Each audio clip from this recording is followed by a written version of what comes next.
Quinine న్యూస్కు స్వాగతం. May Day అమరవీరుల స్ఫూర్తితో కార్మిక హక్కులకై కదులుదామని, మతోన్మాదాన్ని, ఫాసిస్టు విధానాలను వ్యతిరేకించుదామని ఐఎఫ్టియు రాష్ట్ర ఉపాధ్యక్షులు దాసు కార్మిక లోకానికి పిలుపునిచ్చారు.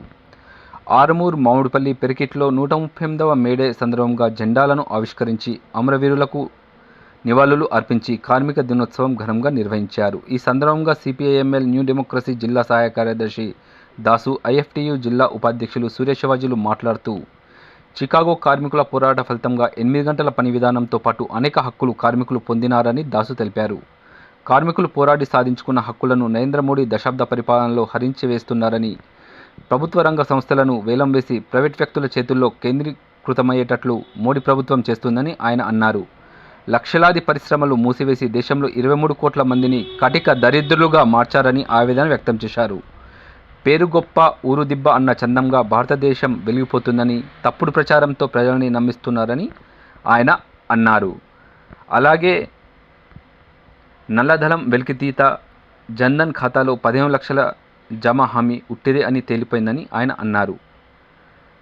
ప్రత్యర్థులపై ఈడీ, సిబిఐ దాడులు చేయడం సాధారణమైపోయిందని ఆయన తెలిపారు.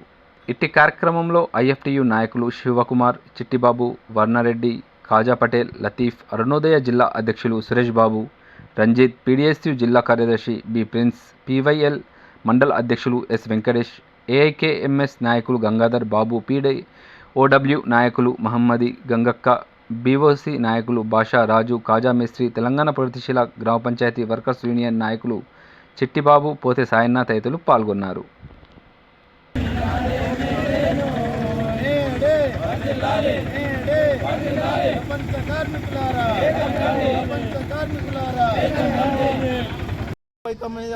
నూట 138వ మేడే సందర్భంగా మామిడిపల్లిలోని శ్రామిక్ నగర్లో సిపిఐఎంఎల్ న్యూ డెమోక్రసీ ఐఎఫ్టియు ఆధ్వర్యంలో జెండాను ఆవిష్కరించి, ఈ మేడే చికాగో కార్మికుల అమరత్వ స్ఫూర్తితో ఆవిర్భవించినటువంటి ఈ ఎర్ర జెండా స్ఫూర్తితోని అనేక ఉద్యమాలు కొనసాగిస్తామని మరోసారి ప్రతిజ్ఞ పొందుతూ ఉన్నాం.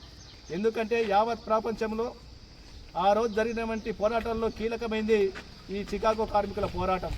8 గంటలు పనిచేస్తామని, 8 గంటల కుటుంబం కోసం, 8 గంటల విశ్రాంతి కోసము 8 గంటల నినాదంతోనే ఆ రోజు పెద్ద ఎత్తున ఉద్యమం జరిగింది.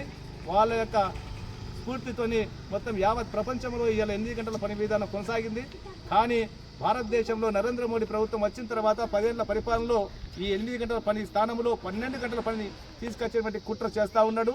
అందులో భాగంగానే 44 కార్మిక చట్టాలని కుదించేసి 4 లేబర్ కోడ్లుగా మార్చిండు. అదేవిధంగా రైతు వ్యతిరేక 3 నల్ల చట్టాలు తీసుకొచ్చిండు. నిత్యావసర ధరలు పెంచుతూ ఉన్నాడు. అట్లాగే 2 కోట్ల కొలువులు ఇస్తా అని చెప్పి ఎగ్గొట్టిండు. అదేవిధంగా మొత్తం నల్ల డబ్బు తీసుకొచ్చి పేదవాళ్ళకు జన్ధన్ ఖాతాలో జమ చేస్తా అని చెప్పి జమ చేయకుండా విస్మరించిండు. అట్లాగే ఈ సుస్థిర పాలన చెప్పి ఇవ్వలేదు. రాజ్యాంగంలో ఉన్నటువంటి లౌకిక పాత్రేస్తూ ఉండు. హిందూ ముస్లిం మత సమరస్యం దెబ్బతీస్తూ ఉండు.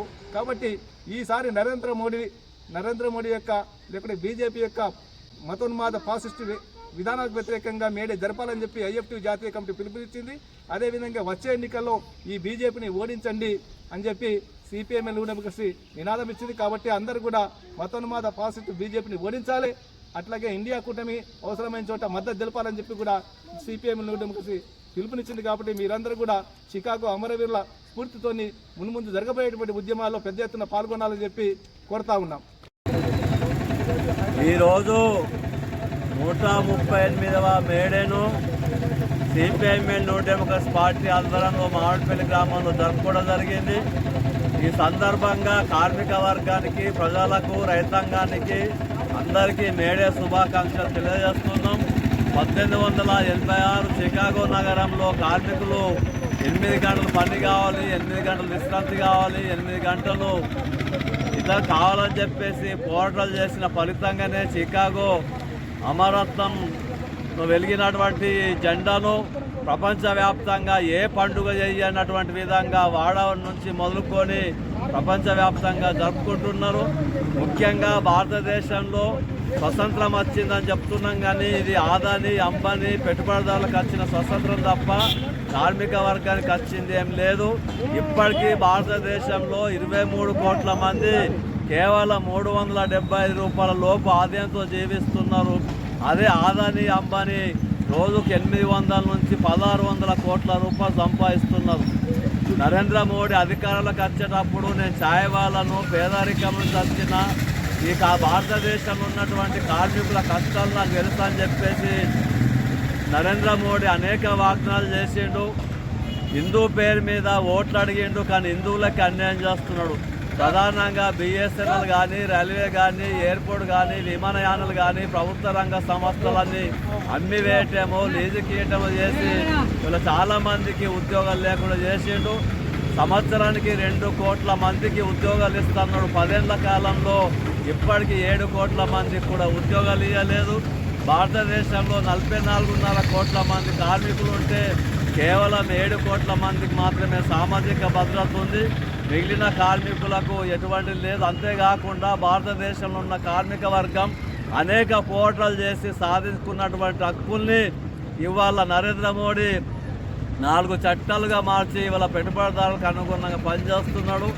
ఇవాళ అభివృద్ధి అనేది పక్కకు పెట్టి ఈ 10 ఏళ్లలో ఈ పనులు చేసినా, ఈ అభివృద్ధి చేసినా, ఉపాధి ఇచ్చినా, ఉద్యోగ అవకాశాలు ఇచ్చినా అభివృద్ధిని చూసి ఓటేయమని అడగాల్సింది పోయి ఇవాళ రకరకాల అబద్ధపు మోసపు ప్రచారాలతోటి మంగళసూత్రాలు అమ్ముతారని, డబ్బులు లాక్కుంటారని చెప్పేసి ఇవాళ ఒక దేశ ప్రధానిగా ఉన్నటువంటి అతను బాగా కింది స్థాయికి దిగజారిపోయి వాళ్ళ హిందూ ముస్లిం మైనర్ల మధ్య మత విద్వేషాలని రెచ్చగొట్టి జై శ్రీరామ్ పేరు మీద, దేవుడి పేరు మీద ఓట్లు అడగటం అనేది చాలా సిగ్గుసేటు, అన్యాయమైంది.